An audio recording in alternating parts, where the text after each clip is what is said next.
आज हम आपको एक खौफनाक वीडियो दिखाने जा रहे हैं। एक ऐसा वीडियो जिसे देखने के बाद आपकी सांसें भी सिहर उठेंगी। एक ऐसा वीडियो जिसे देखने के बाद अगली बार जब भी आप फ्लाइट में सफर करेंगे तो बेहद डरे हुए होंगे, क्योंकि ये वीडियो हवा का है और हवा में जिस वक्त एक फ्लाइट थी, तूफान आ गया और किस तरीके से यात्रियों की जान हवा के अंदर ही अटक गई। लोग किस तरह से खलबली मचा रहे हैं, ये तस्वीरें वाकई विचलित करने वाली हैं जो हम आपको दिखाने जा रहे हैं। लेकिन डरिएगा नहीं, हमारा मकसद आपको डराने का नहीं बल्कि आपको सचेत करने का है, सावधान करने का है कि अगली बार जब भी आप फ्लाइट में सफर करें तो आप किस तरह की सावधानियां बरतें। नमस्कार दोस्तों, आप देख रहे हैं इंडिया न्यूज का digital platform India news national और आपके साथ मैं हूं गौरव सिंह। मुंबई से पश्चिम बंगाल के दुर्गापुर के लिए उड़ान भर रहा स्पाइस जेट का विमान रविवार को तूफान में फंस गया, जिसके कारण विमान में बैठे करीब 40 यात्री घायल हो गए।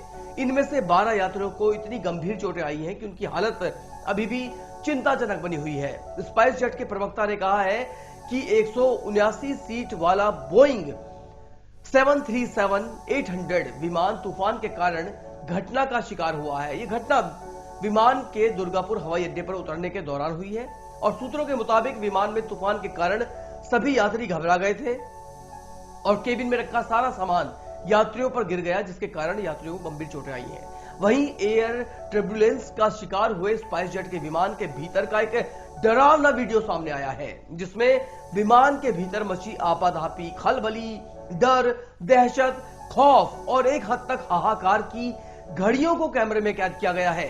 तस्वीरों में देखा जा सकता है कि सामान फर्श पर इधर उधर बिखरा पड़ा है, ऑक्सीजन के मास्क लटक रहे हैं और यहां तक कि केबिन बैगेज भी यात्रियों के ऊपर आ गिरा है। एयरपोर्ट प्रशासन के अनुसार विमान में करीब 188 यात्री थे। इनमें से कुछ यात्रियों को सर पर गंभीर चोटें आई हैं, जिन्हें पास के ही अस्पताल में शिफ्ट कर दिया गया है। वहीं फिलहाल सभी यात्रियों की हालत को स्थिर बताया जा रहा है और खतरे से बाहर भी बताया जा रहा है। इस घटना पर खेद व्यक्त करते हुए स्पाइस जेट की ओर से कहा गया है कि मुंबई से दुर्गापुर जाने वाली स्पाइस जेट बोइंग B737 विमान संख्या SG 945 को उतरने के दौरान तूफान का सामना करना पड़ा, जिसके परिणाम स्वरूप दुर्भाग्य से कुछ यात्रियों को चोटें आई हैं। दुर्गापुर पहुंचने पर घायल लोगों को तत्काल उन्हें फर्स्ट एड दी गई, उन्हें हॉस्पिटल में भर्ती कराया गया और जानकारी यह भी है कि विमान ने मुंबई से पश्चिम बंगाल के दुर्गापुर के लिए शाम करीब 5 बजे उड़ान भरी थी, लेकिन जैसे ही 2 घंटे बाद विमान दुर्गापुर के काजी नजरुल इस्लाम एयरपोर्ट के नजदीक पहुंचा, वो तूफान के कारण हवा में ही अटक गया और विमान में झटके लगने लगे। अंत में विमान 7:15 पर एयरपोर्ट पर उतर सका। एयरपोर्ट प्रशासन की तरफ से कहा गया है कि वो उस पूरे मामले की जांच कराएंगे और आखिर विमान तूफान का शिकार ये कैसे हुआ, इसकी पूरी जांच होगी।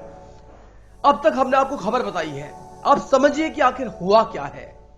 दरअसल जब भी कोई विमान एक डेस्टिनेशन से दूसरे डेस्टिनेशन पे जाता है तो होता क्या है कि मेट्रोलॉजिकल डिपार्टमेंट यानी कि मौसम विभाग की चीजों को भी रखा जाता है कि कहीं कोई तूफान का अंदेशा तो नहीं है, कहीं कोई ऐसा तो नहीं है कि कहीं जहां पे विमान जाने वाला है वहां बहुत ज्यादा डेंस फॉग हो, वहां पे कोहरा हो, धुआं हो, इस तरह की तेज हवाएं चल रही हो, तो कहीं ऐसा तो नहीं कि विमान वहां पहुंच ही ना पाए। लेकिन जब 2 घंटे की यात्रा के बाद तूफान का अलर्ट था तो फिर उस विमान को क्यों वहां से हरी झंडी दिखाई गई, सबसे पहला सवाल यह है।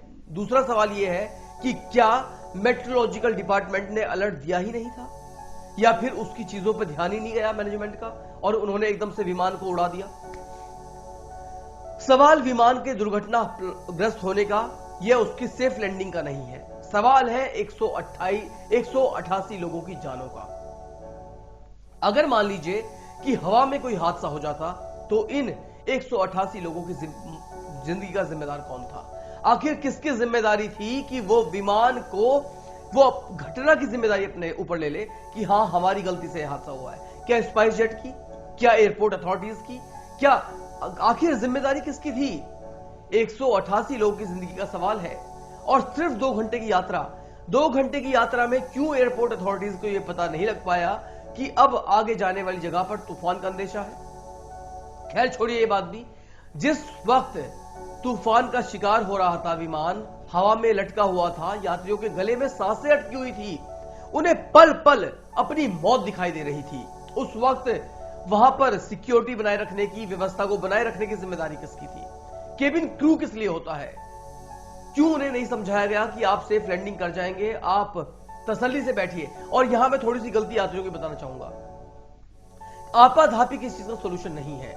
बहुत सारे लोगों ने ट्वीट करके इस खबर के ऊपर यह कहा है कि यात्री क्यों ऐसा करते हैं कि 2 घंटे की फ्लाइट है, जैसी फ्लाइट उड़ती है, उड़ने के बाद वो अपनी सीट की बेल्ट खोल देते हैं कि जब अब विमान लैंडिंग करेगा फिर दोबारा सीट बेल्ट पहन लेंगे। अरे 2 घंटे की बात है सिर्फ। 2 घंटे में ऐसी कौन सी आफत आ जाती है कि आप एक जगह टिक कर नहीं बैठ पाते हैं? अगर इमरजेंसी है तो बात और है, लेकिन ऐसा क्या, क्यों, किस तरह का रिलैक्सेशन आप लोगों को चाहिए? अगर आप विमान में सफर कर रहे हैं तो जिम्मेदारी आपकी भी है कि आप उन गाइडलाइंस को फॉलो करें। मौसम खराब है, आपको पता है कि सामने मौत खड़ी है, उस वक्त आपके आपाधापी करने से, आपकी व्यवस्था खराब करने से कुछ नहीं होने वाला है। होना वही है जो कुदरत को मंजूर होगा। तो उस वक्त शोर शराबा करना, व्यवस्था को खराब करना, एक पैनिक क्रिएट करना, दूसरे यात्रियों को भी परेशान करना, यह कोई सॉल्यूशन नहीं है। तो आज जो व्यवस्था बिगड़ी है, 40 लोगों को गंभीर चोटें आई हैं, इसकी जवाबदेही किसकी है? इसकी जिम्मेदारी किसकी है?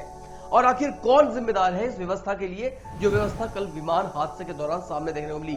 वीडियो आप लोग देख रहे हैं, वीडियो में आप देखिए विमान में किस तरीके से खलबली मची हुई है। ये वीडियो किसी और अथॉरिटी ने नहीं, बल्कि विमान में बैठे लोगों ने खुद अपने फोन से शूट किया है, और ये वीडियो बहुत वायरल भी हो रहा है। हम भी ये वीडियो आपके लिए लेकर आए हैं, आप देखिए तस्वीरों को। लेकिन बजाय घबराने के इस हादसे से सबक लीजिए कि कल को आप भी एक प्लेन में यात्रा करते हैं और उस वक्त अगर इस तरह की सिचुएशन सामने आती है कि अचानक से मौसम खराब हो गया, व्यवस्था बिगड़ गई, तो आपको किस तरीके से टेंशन क्रिएट करनी है, आपको किस तरीके से आराम से रहना है, पैनिक क्रिएट नहीं करना है। ये जो हादसे होते हैं ना दोस्तों, ये हमें कुछ सिखाते हैं। हमें हादसों से डरना नहीं है, उनसे सबक लेना है, घबराना नहीं है। तो ये जो वीडियो आप देख रहे हैं, जो खबर हम आपको दिखा रहे हैं, हमारा मकसद सिर्फ आपको ये सचेत करने का है, आपको सावधान करने का है कि आप बिल्कुल ना घबराएं, लेकिन सबक जरूर लें कि इन फ्यूचर कभी आपके साथ ऐसा हो तो आपको किस तरीके से समझदारी से काम लेना है।